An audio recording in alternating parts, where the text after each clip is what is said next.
ஈரோடு மாவட்டம் பவானி தொகுதியில் 2016, 2021 தேர்தலில் தொடர்ந்து 2 முறை ஜெயிச்ச அதிமுக ஹேட்ரிக் வெற்றியை பதிவு செய்யுமா? நிலவரம் என்ன? அந்த தொகுதி மக்களோட எதிர்பார்ப்புகள் என்னவாக இருக்கிறது என்பதை பார்க்கலாம்.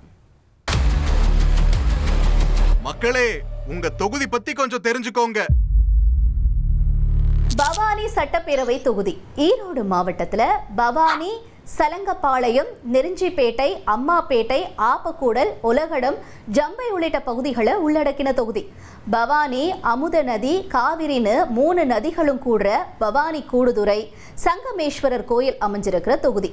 ஜமுக்காலத்திற்கு பெயர் போன பவானியில ஜமுக்கால உற்பத்தி, நெசவு, அப்புறம் விவசாயம் மக்களோட வாழ்வாதாரமா இருக்கு. 2025 டிசம்பர் 19 SIR வரைவு படி பார்த்தோம்னா தொகுதியில 1,04,982 ஆண் வாக்காளர்களும் 1,09,272 பெண் வாக்காளர்களும் 18 மூன்றாம் பாலின வாக்காளர்கள்னு மொத்தமா 2,14,272 வாக்காளர்கள் இருக்காங்க. தொகுதி வரலாற்றுல அதிகபட்சமா திமுக 5 முறை வெற்றி பெற்றிருக்கு.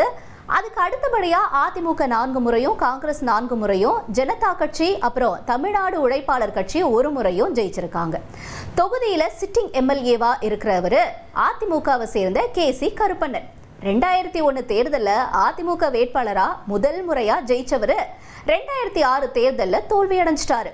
மறுபடியும் 2016 தேர்தலில் ஜெயிச்சு ஜெயலலிதா அமைச்சரவையில் இடம்பெற்ற KC கருப்பண்ணன் 2021 தேர்தலையும் வெற்றியை வசமாக்கியிருக்காரு. அப்போதைய சுற்றுச்சூழல் துறை அமைச்சராக இருந்த KC கருப்பண்ணன் 2021 தேர்தலில் 1,09,15 வாக்குகளை வாங்கியிருந்தார்.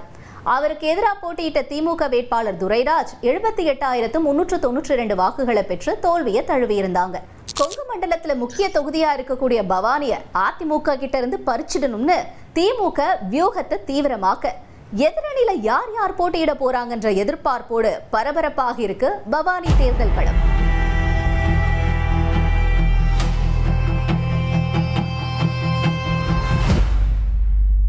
இங்க குழந்தைங்க படித்து முடிச்சுட்டு அடுத்தபடியாக போகக்கூடிய காலேஜ் பவானி தொகுதியில் எங்கேயுமே கிடையாது. ஆர்ட்ஸ் காலேஜோ இல்லை கவர்மெண்ட் காலேஜோ எங்களுக்கு குழந்தைங்க அடுத்த லெவலுக்கு போகக்கூடிய எந்த காலேஜுமே இங்கே கிடையாது.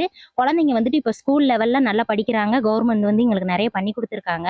ஆனால் அவங்க முடிச்சுட்டு அடுத்த லெவலுக்கு போகக்கூடிய காலேஜ் இங்கே நமக்கு பவானி தொகுதியில் கிடையாது. மாசி, பங்குனி, சித்திரையிலாம் செம வெயில். ஒரு பக்தர்கள் நடந்து வர்றதுக்கு ஒரு நிழல் குடல் இல்லை, முறையான தண்ணீர் வசதி இல்லை, பாத்ரூம் வசதி இல்லை. எங்கேயாவது ஒரு பக்கமாவது பாருங்க கழிப்பிடம் செல்லும் வழின்னு போர்டு இருக்கா? எல்லாம் கிடையாது. வரக்கூடிய பக்தர்களும் பார்த்தீங்கன்னா தூய்மையாக வச்சுக்கிறதில்ல. இங்கே இருக்கிறவங்களும் அதை வழிநெறிப்படுத்துறதில்ல. இதெல்லாம் ஒரு அதிகாரிங்க பார்த்து பண்ணால் ரொம்ப நல்லாயிருக்கும். ஜிஹெச்சில் பார்த்தீங்கன்னா முறையான டாக்டர் சரியான ரெஸ்பான்ஸ் கொடுக்குறதில்ல. போனாலும் மணிக்கணக்கில் ஒரு ரெஸ்பான்ஸ், ஒரு பேஷண்ட்டே படுத்திருந்தாலும் ரொம்ப ஒரு இதாக கேர் எடுத்து பார்க்கவும் மாட்டேங்கிறாங்க. போனாலும் ஒரு அடிபட்டு போனாலும் ட்ரீட்மெண்ட்டும் ரொம்ப கிடையாது. போனால் ரொம்ப அசால்ட்டாக ஏனா தானா தான் பார்க்குறாங்க. அங்கே ஜிஹெச்சுக்கு போகிறனாலே பயமாக இருக்குது. கவர்மெண்ட் ஜிஹெச்சுக்கு போகிறனா முதல்ல சந்தோஷப்படுவோம், போகிறனவே ரொம்ப பயமாகவே இருக்குது. நம்ம கொப்பு வாய்க்கால், மெயின் வாய்க்கால் இதெல்லாம் முழுமையாக ஆக்கிரமிப்பு. இந்த கொப்பு வாய்க்கால்கள் ஆக்கிரமிப்பு சம்மந்தமாக பல முறை மாவட்ட ஆட்சியர், கோட்டாட்சியர் இது மாதிரி நிறையா பெட்டிஷன்ஸ் கொடுத்துருக்குறோம். நடவடிக்கை பண்ணுறேன்ட்டு சொல்கிறாங்க. ஆனால் இதுவரையிலும் அந்த நடவடிக்கை இல்லை.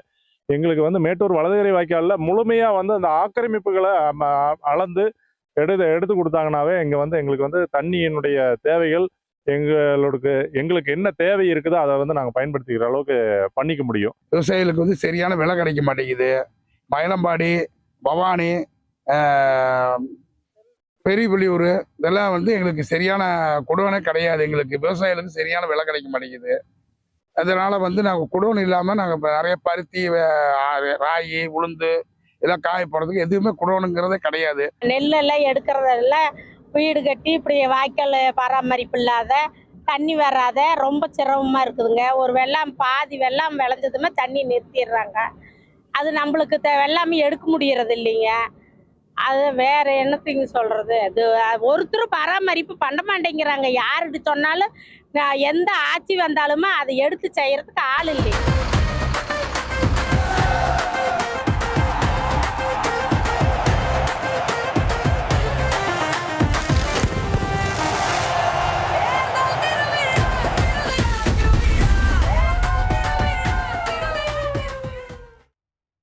ஒரு 1,26,00,000 மனங்களை வென்ற தந்தி டிவி யூடியூப் சேனல். தவிர்க்க முடியாத தம்ப்நெயில்ஸ், கலக்கலான கான்டென்ட்ஸ். நீங்களும் இந்த குடும்பத்தில் இணைய இப்பவே சப்ஸ்கிரைப் பண்ணுங்க. அசுரபலம் கொண்ட எங்கள் டிஜிட்டல் கரங்களில் உங்கள் விளம்பரங்களை சேர்க்க வாட்ஸ்அப் பண்ணுங்க. 8939888838. Email advttv@dttv.in.